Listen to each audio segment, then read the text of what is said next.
This is DashboardSymbols.com. We are replacing the dead battery in the Lexus key fob with a fresh one. This fob was introduced in some models in 2019. We will need the tip of a very small screwdriver and a new CR2032 battery. We want to split the fob into its two halves and will need to remove the mechanical key to start. Look for the release lever at the bottom of one side of the fob. Push the very bottom of the lever and pull on the keyring, and you have the key. Now locate this thin slot dead center of the space now exposed, as shown.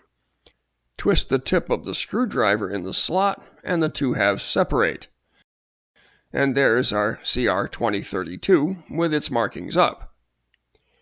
We'll use the tip of the screwdriver again to get beneath it, and it flies off, so be more careful than we were. A new battery snaps in very easily, starting beneath the two plastic protrusions shown. Make sure the markings are up and push it into place.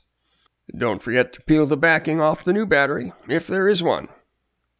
We're using a lens cleaning cloth to keep skin oils off the new battery, but be careful, it can be quite slippery in the cloth.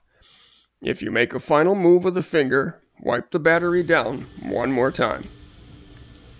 The two halves of the fob snap back together easily, starting from the bottom.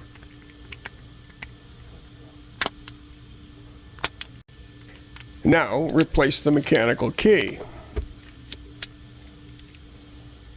Then test the locks, and you'll be ready to go.